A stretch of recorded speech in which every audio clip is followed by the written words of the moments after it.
Within the annals of bodybuilding history, the Golden Era Olympians reign supreme. These Herculean figures' pursuit of mass, symmetry, aesthetics, and perfection built the best bodies in history. Picture this: Sergio the Myth Oliva breaking free from the clutches of communist Cuba, storms into the bodybuilding scene like a force of nature. With a physique that seemed more demigod than human, Sergio owned the Mr. Olympia stage from 1967 to 1969.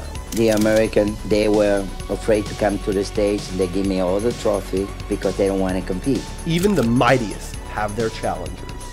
This young oak from the Austrian Alps, Arnold Schwarzenegger, steps up, eyeing Sergio's throne. Sergio held his ground in 1969. But the next year, Arnold used his trademark mind games to topple the king. I put a little trick on him, and I said to him, I think it's enough. I think that they must know by now who is going to be the winner. And then he walked off, and I pointed at him like he's giving up. Kind of a psychological little trick that kind of closed the deal once and for all. Arnold Schwarzenegger, or the Oak, just started stacking up Mr. Olympia titles like they were nothing. 6 in a row! The dude was a beast, with arms and a chest that overshadowed everybody. No matter who stepped up, they just couldn't touch him. Arnold didn't just change the game in bodybuilding, he turned the entire pop culture scene on its head. I feel like it's enough, you know? You have to let other people have a chance and just leave us a winner. Then, after retiring for 5 years in '75, Arnold just casually swoops back in and nabs his 7th Sandow in 1980, upsetting legends like Zane and Mike Menser. After Arnold hung up his posing trunks in '75 and then again in 1980, it was finally time for his buddy Franco Columbu to shine. The Sardinian giant stood at just 5'5", proving that height isn't everything. He didn't let being the smaller dude in the lineup hold him back. Franco took the Olympia throne in 1976 and 81. Just like Arnold's controversial comeback in 1980, Franco's return to glory in 81 wasn't without its fair share of controversy. There was a lot of outrage and whispers of foul play from his fellow competitors. If you have some fun, you can be too serious.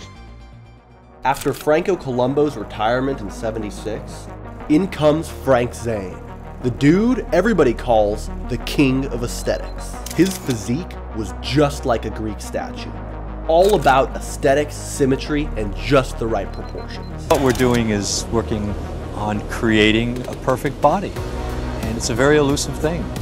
From 1977 to '79, Zane bagged 3 Sandows like a boss. Here's a fun fact: Zane actually defeated Arnold Schwarzenegger in the 1968 Mr. Universe, making him one of the few to ever defeat the Oak. Arnold even joked about losing to a chicken with 17-inch arms. 1980 rolls around and Zane suffered a massive injury. Guess who swooped in? And Arnold, without missing a beat, snags his 7th Sandow. I have to be very honest, this was the highest level of competition I've ever faced in any competition in my life. Dickerson, the guy with the killer diamond calves. He clinched the 1982 Olympia at 43, making him the oldest champ ever. Really gonna retire? Yes, I think at age 43, if I can represent everybody who's in their 40s and above as a source of encouragement, let me.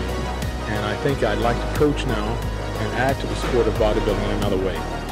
He broke some serious ground as the first openly gay and African-American Mr. Olympia. Dickerson's physique, it was all about balance and those powerhouse legs. His time at the top really showed the world what diversity and resilience looks like. But get this, besides all that, there were still some critics who weren't feeling his vibe, even calling him the least impressive Mr. Olympia ever. The physique with the right posing routine and everything falling into place is the most incredible thing to see, in my opinion. The Lion of Lebanon, Samir Bannout. In 1983, he roared onto the Olympia stage and made history as the first Middle Eastern Olympia winner ever. It's it's a human nature. When you can't have something, you want it. Bannout was like a force of nature up there. All balanced power and unstoppable charisma. But here's the kicker. 1983 would be his one and only Olympia win. A new titan was stepping into the arena. Lee Haney. Lee's debut at the Olympia that year landed him in 3rd place. But man, he was just getting started. The very next year, in '84, Totalee Awesome kicked off what would become the most impressive Olympia reign in history, rivaling the likes of Arnold Schwarzenegger and eventually Ronnie Coleman. 1984, I said, Lee Haney, come on in. I made a major mistake. I said, welcome, Lee Haney, you can have the Olympia. And then I haven't competed with him for 3 consecutive years. And right now, the winner take it all, you know? So Lee Haney's animal kingdom would be ruled by a lion. It's kind of wild how he's not a household name in today's fitness world, especially since he was the first to ever rack up 8 Mr. Olympia titles. A feat Ronnie Coleman would only match much later. Basic. He even outdid Arnold, the GOAT, who scored 7 wins. He was known for being a very kind and respectful competitor, a true gentleman of the sport. Truly believe. But don't think Haney wasn't an animal in the gym, because he was.